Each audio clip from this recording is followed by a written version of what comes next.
Next acting की performance लेकर आ रहे हैं कननप्रीत कौर। हाय, माय नेम इज़ कननप्रीत।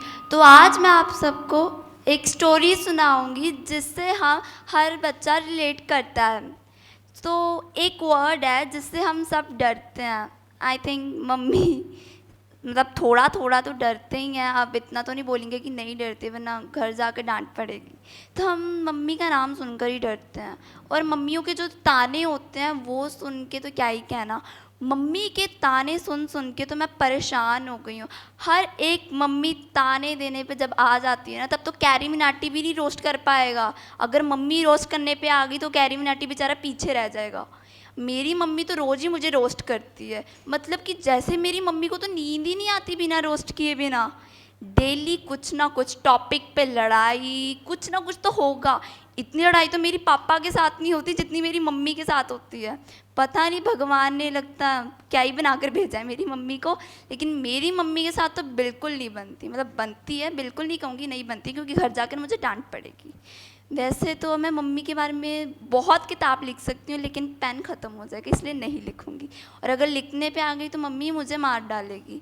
और मेरी मम्मी ने ना इतना बड़ा ताना देते हैं, अगर मैं मार्केट से जाकर अगर 100 रुपये की भी चीज़ लाऊँ ना तो मेरी मम्मी कहेगी पता नहीं 500 उठा लाई।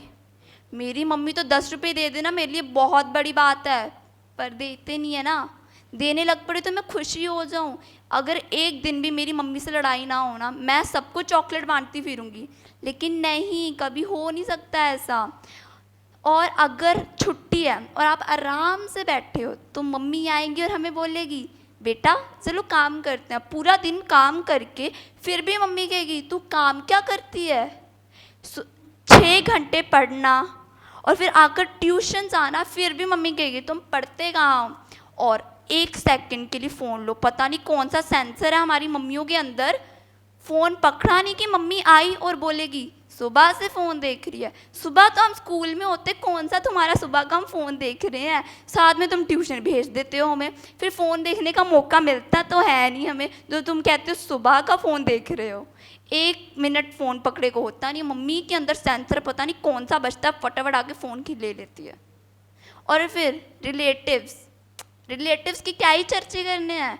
मम्मी रिलेटिव्स को फ़ोन लगाएगी और बोलेगी हमारी बेटी तो कुछ करती ही नहीं है, बेड के ऊपर बैठी रहती, खाती पीती रहती है सारा दिन। आधा अगर इनकी एक बार हेल्प भी करा दो ना, तब भी हमारी मम्मियों को लगेगा हम हेल्प नहीं करवाते। और हमारे रिलेटिव्स देख लो, अपने बच्चों की भर भर के तारीफ़ें, हमारी क्यों बेइज्जती करवा रहे हो। ज़रा 4 बंदों के सामने थोड़ी तो इज्जत रहने दो। बाकी कज़न्स आकर मुझे ही चढ़ाते हैं यार तेरी मम्मी तो पूरी इंसल्ट करती है, तुझे क्या है। भाई इतने चिल पेरेंट्स मैंने कभी देखे नहीं हैं। घर से कदम बाहर रखो तो बस इनके आ जाते हैं बेटा बाहर नहीं जाना, ये नहीं करना, वो नहीं करना। अब क्या अंदर बैठ के मैं झाड़ू पोछा करूँ मम्मी के साथ। घर से बाहर निकलने नहीं देना, हर एक चीज़ में टोकना। भाई इतना लड़कों को टोको जाकर, लड़कियां ना करें वो ना करें, ये कपड़े नहीं पहनने वैसे कपड़े नहीं पहनने। लड़कों तो आज तक कभी नहीं कहा कि ऐसे कपड़े नहीं पहनने, तो हमें क्यों 4-5 लोगों की वर्षा में बाहर नहीं जाने देते। इतनी क्या इन्हें सेफ्टी की पड़ी हुई है। हमें यार थोड़ी बहुत सेफ्टी हमें भी करनी आती है। बस बाहर नहीं जाना, घर पे बैठ के हम पता नहीं क्या पूरियाँ तलनी है हमने बैठ के। मुझे तो आज तक समझ नहीं आया। एक बार मैं आराम से बैठ के आराम से मैंगो खा रही थी, बेचारा छिलका फिसल के ज़मीन पे गिरा, पता नहीं कहाँ से मेरी मम्मी टपक पड़ी। फिर क्या सोचना है, आधी मम्मियाँ तो यहाँ बैठी हैं, सब पता ही है क्या होगा आगे, बताने की ज़रूरत मुझे है नहीं। थप्पड़ 1-2 तो पड़ गए होंगे मुझे। एक्चुअली है स्टोरी पूरी रियल है, मेरे पे गुजरा हुआ है सब कुछ। और फिर माताओं को शांत कहाँ होगी। अभी मम्मी मेरी घर जाकर कहेगी बड़ी अच्छी स्टोरी सुना के आई है, डांट मुझे पड़ेगी। तो मैं मम्मी को पहले ही बोल दूँ मम्मी मेरा इसमें कुछ हाथ नहीं है, मैंने सब रियल बोला। अगर आप इस शो में भाग लेना चाहते हैं तो स्क्रीन पर आ रहे नंबर्स पर व्हाट्सएप या कॉल करके संपर्क कर सकते हैं। ਜੇਕਰ ਤੁਸੀਂ ਇਸ ਸ਼ੋਅ ਵਿੱਚ ਭਾਗ ਲੈਣਾ ਚਾਹੁੰਦੇ ਹੋ ਤਾਂ ਸਕਰੀਨ ਤੇ ਆ ਰਹੇ ਨੰਬਰਸ ਤੇ WhatsApp ਜਾਂ ਕਾਲ ਕਰਕੇ ਸੰਪਰਕ ਕਰ ਸਕਦੇ ਹੋ।